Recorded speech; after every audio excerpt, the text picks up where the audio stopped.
Good morning, students. Chapter Money and Banking is still continued for revision.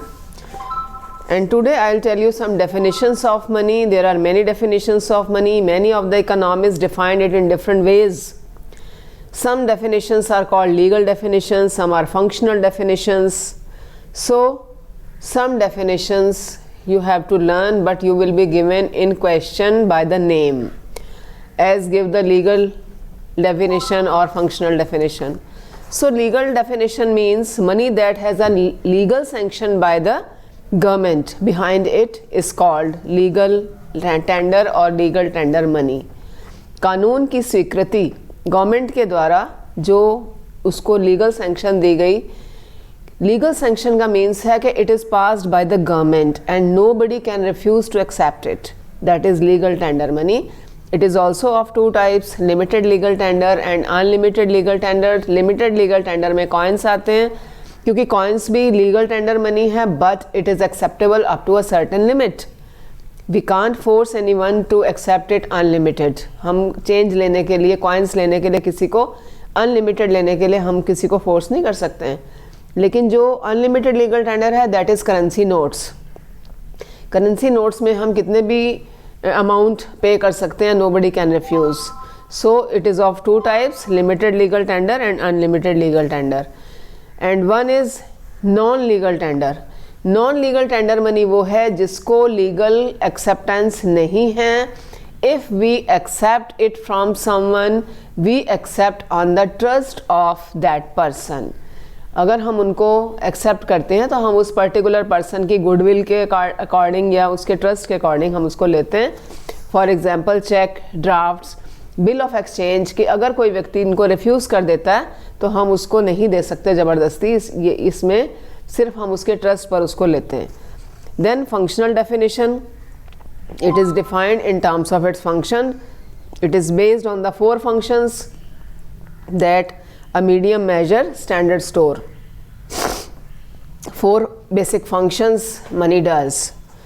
Then classification of money, standard coins or credit token coins, credit money, fiat money, fiduciary money. These are some types of classifications of money. So first is standard money or coins. Standard money is that money are those coins whose face value and intrinsic value are the same. Face value which is written over the face, which we see written on the face of coin, जो उसके ऊपर लिखी हुई है, that is face value. और जितने का उसमें मटेरियल लगा हुआ है बनाने में, जो उसकी मेटेलिक वैल्यू है, that is called intrinsic value. तो जिस कॉइन की ये दोनों वैल्यू सेम होती हैं, सपोज एक 10 रुपीज़ का कॉइन है, तो अगर हम उसको एज अ मेटल सेल करें तो हमको 10 रुपीज़ मिलने चाहिए. 10 रुपीज़ की मेटल, 10 रुपीज़ का मटेरियल उसमें लगा होना चाहिए. तो that is called full bodied money और standard coins. But token coins are those coins whose face value is greater than intrinsic value, की फेस वैल्यू उसकी ग्रेटर है. 10 रुपीज़ का कॉइन है लेकिन they are made from the very inferior metal. The material used in that is of less value, so these are called token coins. Then credit money refers to that money whose face value is greater than commodity value or intrinsic value. Bank money is that money created by commercial banks in the form of demand deposits. A check is a written order to a bank to pay the stated amount from the drawer's account to the holder of the check. तो check, we all well know this. Sometimes we pay in cash, sometimes we pay through a check.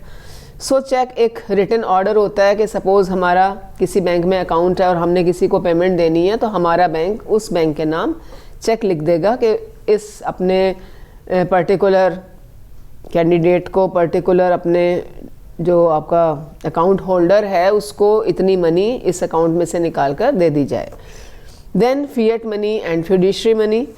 Fiat money is that money which is issued by the order और fiat of the government to act as a money. Sometimes in the times of crisis, fiat money कब issue की जाती है? जब crisis हो, country के अंदर war time है, या और कोई पीसलेस टाइम है, ऐसा रेस्टलेस टाइम है, और उस समय अचानक करेंसी की ज़रूरत पड़ जाती है, कोई कैलेमिटीज़ हैं, तो इमरजेंसी है, तो उस समय अगर हमें करेंसी की ज़रूरत पड़ती है तो उस समय बिना किसी बैकिंग के जो मनी इशू की जाती है, नॉर्मली जो करेंसी आरबीआई इशू करता है उसके पीछे बैकिंग होती है गोल्ड, सिल्वर और फॉरेन सिक्योरिटीज़ की, और वो बैकिंग करके उसके बाद वो करेंसी इशू की जाती है. But fiat money is generally issued without any banking and it is created and circulated at the time of crisis, but it is issued on by the government order, so it is called fiat money or order money. Then fiduciary money, it is that money which is accepted as money on the basis of trust that the issuer commands. तो ये trust पर हम लेते हैं, वही है check, bills of exchange, तो drafts हैं, तो ये सब fiduciary money है because we accept only on the trust of the issuer. Then monetary system in India. Monetary system is called paper currency standard.